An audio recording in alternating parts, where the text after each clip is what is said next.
I woke up with this heavy feeling in my chest. I had this knot in my stomach. I felt like if I eat something, I'm just going to throw up. I was in my bed, and I just wish I could fall asleep and wake up somewhere else. But instead, I was here in Winnipeg.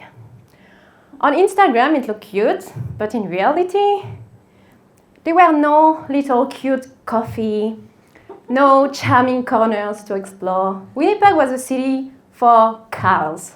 Just long street, parking lot, gas station, fast food. There were barely no one walking around, just me, the French girl. And I know now you're wondering how a French girl ended up in Winnipeg, in Canada. For that, I need to take you back on time. It's 2016, I'm in the plane, crying, heartbroken. I'm going back to France after 2 amazing years in the US. There, I lived my best life. I felt free. I was the girl with the cute accent. Now, I was at the airport, and all I could hear was people complaining because how slow everything was. Behind me, people were arguing over a luggage. On the corner, the guy was getting mad over a coffee machine. And someone bumped into me, didn't even say sorry. In my head, I was like, welcome back to France. I forgot how rude people were here. I went to the store, all smiling, saying bonjour. People look at me like, what do you want? I felt like a stranger in my own country. Every day, I felt this pressure to dress up fancy just to go to the bakery. Because if not, people look at you and they're like, starting from your feet to your head, back to your feet.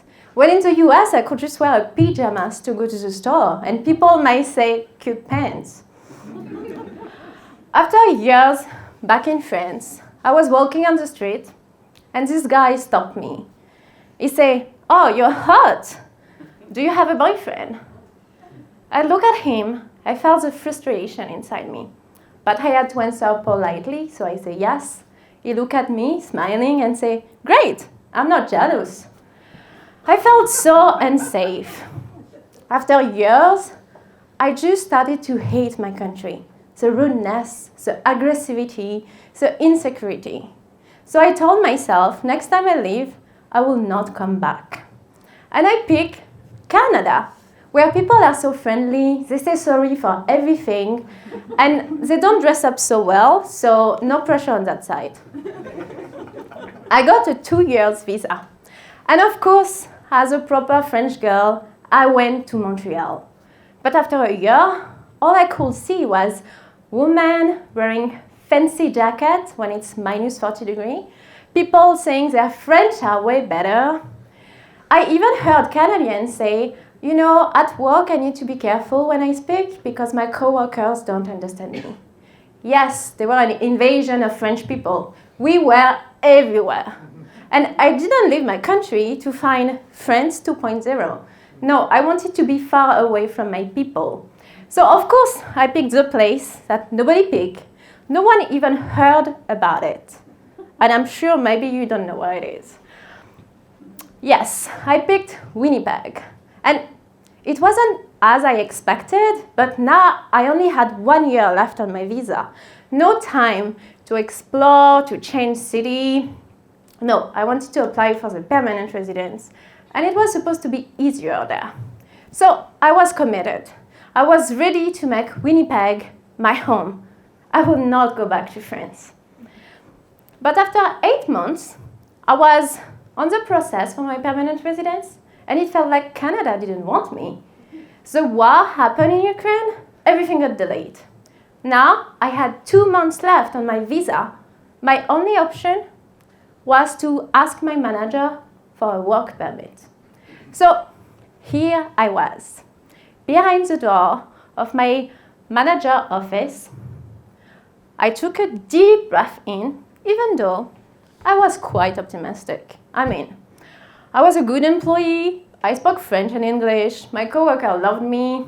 At the end, it was just a piece of paper. So I went there, sat down and say, I'm running out of time. Could you make me a work permit? Her face closed off. At that minute, I knew I should have pitched myself a little bit better. She leaned back, was hesitant, and said, oh, I need to ask HR. At that time, everything stopped. My stomach dropped. And I had imagined her saying yes. I thought it would be easy. She will give me an answer right away. But instead, I was left with waiting.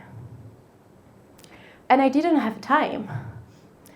My stomach got tighter and tighter every day. Each morning, I was checking my email, thinking maybe she will say something. But I was left with nothing. So after a week, I thought, I need to go talk to her again. I have no time. I went there. My heart was beating faster. My hand was sweaty. But this time she said, you know, I had bad experience in the past, so I'm not sure I want to do it. And at the same time, I don't want to punish you. I could barely talk. I nodded, pretending I understood, but inside, everything was falling apart. I couldn't go back to France, no way. Just thinking about it made me feel sick. I had to stay here. At the end, she didn't say yes, she didn't say no. I was stuck in limbo. What will I do if I have to leave? I felt like she was playing with me. I felt like she had the control over my life. I felt like my life was in pause. That same day, I went to see my therapist. It wasn't supposed to be the subject, but it was constantly in my mind. And my therapist said to me, does it really have to be Canada? I felt this sense of irritation. Of course it has to be Canada. I worked so hard to make Winnipeg be my home. Of course it has to be Canada. That same night, I went back home and, I sat on the sofa, scrolled on Instagram to forget about my life, as we all do. I watched random story until I opened this story. It was a picture of my ex when we were in Cambodia. And I remember that night, he said to me, you mean a lot to me. But on the picture, it said, rest in peace. I froze. I had no words. I felt like, no, it's not possible. He will turn 30 in a week. My heart stopped beating for a bit. And suddenly, my work permit, my manager, Canada, it didn't matter anymore. I fell on my knees and I cried. 3 days after that, I went back to the office and my manager came talk to me. She said, no worries, I'm gonna make your work permit. And I waited for this time for so long. And I thought I will feel release, but I didn't feel anything. It didn't matter anymore. Instead, I cried, and it wasn't happy tears. I got my work permit.